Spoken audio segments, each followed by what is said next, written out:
Alright, so I'm gonna do another reaction. So this is gonna be reaction to Free Scariest True Stories in Haunted House Attractions by Mr. Nightmare. So let's check this out. Wow. Alright. By Markiplier. For only 2 years, there was this pop-up haunted house attraction that would open in October. It was unofficially called Haunted Hill House because there was some sign that looked like it was bought from Party City or something that was propped in front by the parking lot, and it said Hmm. Haunted Hill House. The parking lot wasn't actually a parking lot at all, just grass that was designated as a parking area. This was the year they closed down, and this was the year my friends and I went. I went with Matt, Michael, and Eddie. We went on a Thursday night because we were in college and all of us had Fridays off. So it was definitely quieter than it would have been on a weekend. There was surprisingly no line for the ticket stand, and when we followed the directions to the entrance, there was only a really short line there, I'd say like 4 people ahead of me. What we didn't realize, though, is that they were only letting one person in at a time. We had no Only idea that was one part of this person? haunted house. If anything, this would make it scarier.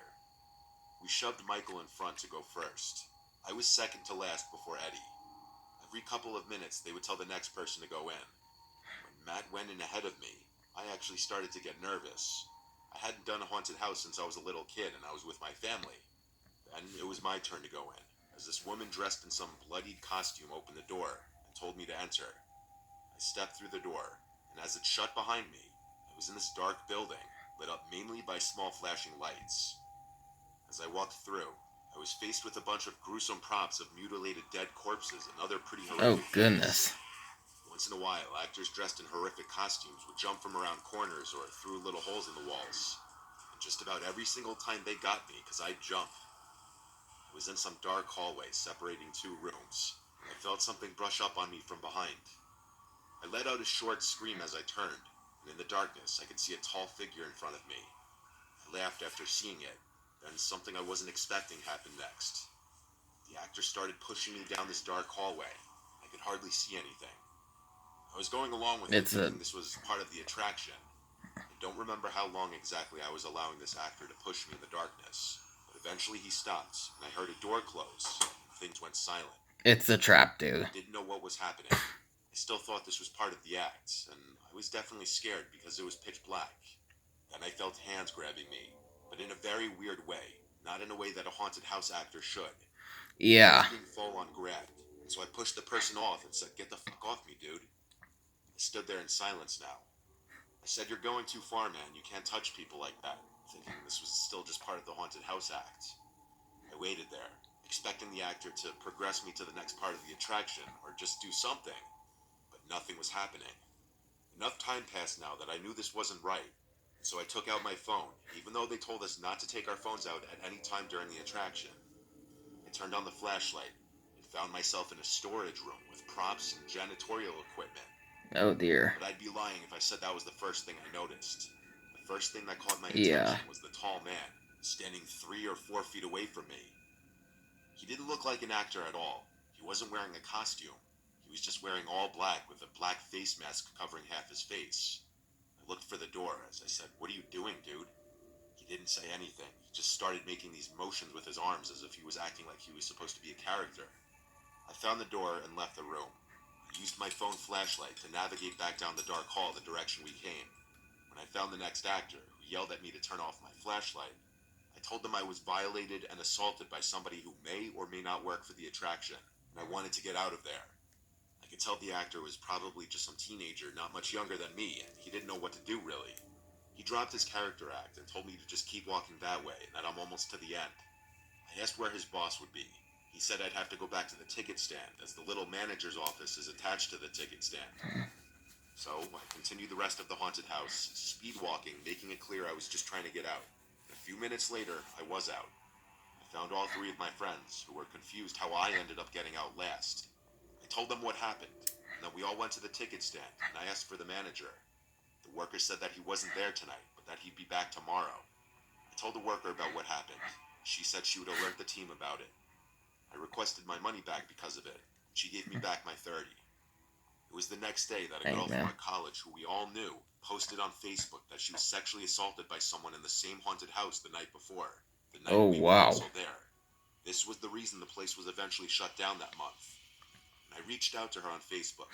It sounded like we had the same exact experience, only the aggressor got a lot more physical with her. She pressed charges on the owner of the attraction for, I'm assuming, negligence. The attraction staff, of course, swore that that man who assaulted the two of us didn't actually work there. I'm sure that's the truth, but I don't understand how they didn't have proper security measures in place to prevent something like this from happening. Yeah. Alright. This was the first and last time I ever went to a haunted house attraction. I live in Fort Worth, Texas, and every year there's this big haunted house attraction that opens up. A few of my friends wanted to go this year, and I figured it's time I just finally experience a haunted house. For a little early context, I had a very troubled childhood that's caused me to develop PTSD, but I'll get more into that later. It was a weekend, so nobody wanted to go into this sober. My friend Noah hosted a little pregame for all of us.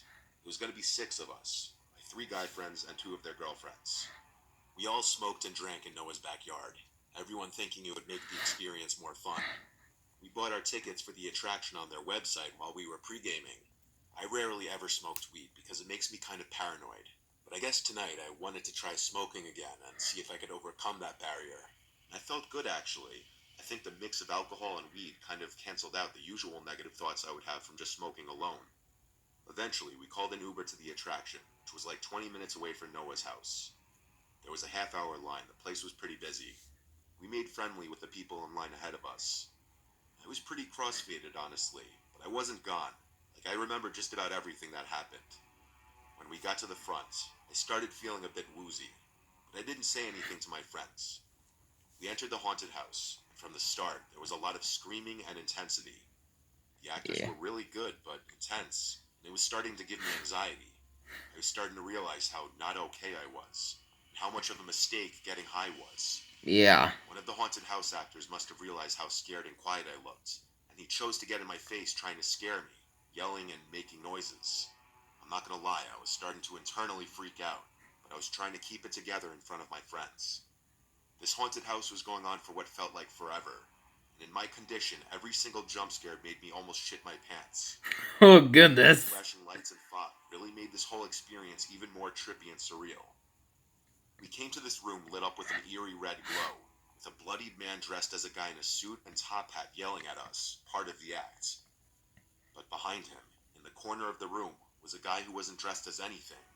He was just standing there looking at me, into my soul. And as I realized I was looking at the face of my father, I let out a scream Oh, straight from my whoa. stomach, as I felt every hair in my body stand up. The room went silent, and my friends looked at me laughing at first, thinking I was joking around. But when they saw I was serious, one of the girls grabbed me and asked what's wrong. I said it's my dad. I pointed to the corner where there was now no one standing. I remember all my friends and the actor being confused, and everyone could tell I was not messing around. My friends knew about my troubled past. There's no one there, one of my friends said.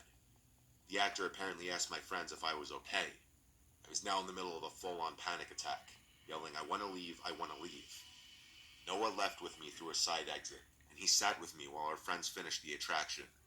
It wasn't cheap, so I wasn't going to make them all come out with me. As we So sat was that outside the like a place, hallucination Noah or told me I shouldn't have smoked so much, as he tried to assure me that my something? dad wasn't in there. I was just hallucinating. So my father used to abuse my siblings and I. I'm the Oh, oldest, so I goodness. remember Yeah. the most of it.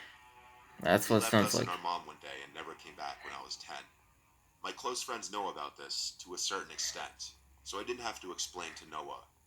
When our friends were done, they met us at a Wendy's nearby where I was just trying to eat to help calm me down. I was embarrassed, but my friends didn't judge, thankfully. Not to my face, at least. I went home earlier than everyone else. I didn't want to spoil their nights. When I got home, I knocked out right away, I guess because of how drunk and high I was. That night I was having a nightmare about the scene at the haunted house, and my father, standing in the corner of the room, he was saying, "Wake up, Charlie." And I did wake up. I woke up in my dark room in the middle of the night to see my father, towering over Oh, my bed, goodness. looking down at me with his eyes open super wide. It was literally this towering, 9-foot tall version of my father, bending down with his body contorting in an impossible way. When I saw it, it took me a few seconds for me to digest what I was looking at, and screamed straight from my stomach again. My mom came rushing in and turned on the lights, and the apparition was gone. My heart was racing and my blood ran cold. I cried to my mom that I saw Dad.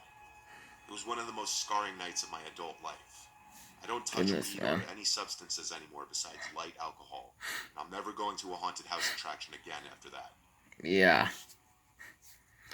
Cider sounds like cider like well, I don't know if I would say hallucination, but like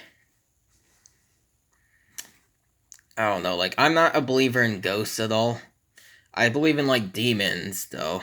But like so if it was something supernatural, it had to have been like maybe like it had to have probably been like some like demon like taking like the form of like his father. So you know that's the only thing I could really think of. So yeah,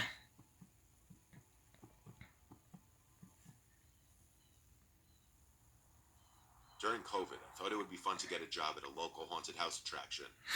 My friend Marissa was already working there, and she told me they were looking for new actors and actresses. She pulled some strings and got me a job after I met with the owner. There were multiple sections to the haunted house attraction, including 3 haunted houses and the haunted corn maze. On my first day on the job, there was some slight rehearsing my character and just demonstrating my acting skills to one of the supervisors who was on duty. My role for the night was assigned to be a damsel in distress, and this meant I was going to be tied to a pole and yelling at the guests to help me as they walked past me. Of course, all guests would be told before entering not to touch any of the actors or actresses, so they would know not to actually untie me when I'm screaming, "Help me." So before opening time, the supervisor slash coordinator Jeremiah walked me to my post. Quite literally my post, because I'd be tied to a wooden post in the corn maze. I was honestly surprised that I actually had to be tied up and not just pretend. I asked how yeah. I would Why go to the is bathroom that? and such. He said there would be short breaks between sessions. He also said there would be another supervisor No, nearby that's if I just should need creepy. anything, which made me feel a little better. Once he walked away, I was left alone. There were a bunch of sound effects and scary ambiance loops echoing through the cornfield from the various speakers hidden throughout the maze. Pretty soon, a little air horn sounded in the distance, indicating that the attraction was open and to get into character. I was nervous but excited. Since I was more so in the middle of the corn maze, it wasn't until a few minutes passed that the first guest would be passing me. I started to put on my best performance as a damsel in distress, so I screamed and fake cried, begging everyone who passed for help, saying he's coming back soon, untie me. Some people would play along and say things back, and I'd improvise responses in character. Everyone was wearing face masks because of COVID, so I couldn't see people's entire Yeah. faces. Eventually, 2 male guests who looked to be in their 30s walked past looking at me, not saying a word. One of them slowed down as he just shot me this gaze with his big eyes that quite honestly creeped me out. They kept walking and disappeared further into the maze. This was around the time I was starting to realize there would be long gaps between guests sometimes. I could suddenly hear someone brushing through the crops nearby. I was wondering if it was a staff member. The guests weren't supposed to stray off the path. It's probably the dude who I gave you turned the look. completely around and saw 2 men emerging from the crops, towards the No, pole I it's was two of tied them. to. The same 2 men from before. Yeah. Something wasn't right. He broke character and said, "You guys can't stray off the path." Then one of them laughed under their mask. And the 2 men started speaking in some other language, I think Russian. Then one of them walked back to the path, but in the opposite direction that the guests are supposed to go. He just started standing there, keeping watch it seemed, while the other one started to inappropriately grab me. I What knew the what was flip, happening man? immediately, and I started screaming bloody murder, saying, "Help, this isn't part of the act." I called out things like I'm being assaulted, and moments later, one of the supervisors emerged, seeing if I was okay. By then, the 2 men had already run away. I was untied and escorted out of the maze. I called my parents, and they insisted I just leave right now. I Yeah. left, and Jeremiah and one of the other supervisors said I'd be paid for the night, and if I didn't want to come back, they'd understand, but to just keep them in the loop. I wish I could say it was over, though. On my drive home, I was extra cautious to make sure I wasn't being followed. I noticed halfway home that the same white car was behind me the whole time. I started making It's turns those two down random guys. streets, and when the white car stayed behind me every single time, I knew I was being followed. I knew I had to find the nearest police precinct, so I typed in police station on Google Maps, and I started driving to it. They followed me the whole way until I pulled into the parking lot of the precincts. Then they kept driving. I never saw the car again. I sat in my car for 10 minutes before finally turning it back on and driving home, confirming every few seconds that I wasn't being followed. I didn't return to work at that haunted house attraction again. Alright. Well, that's it for my reaction to free scariest true stories and haunted house attractions. But I missed the nightmare, so I hope you all enjoyed the reaction. The link to the original video will be in the description below if you'd like to check it out. And I'll see you guys next time.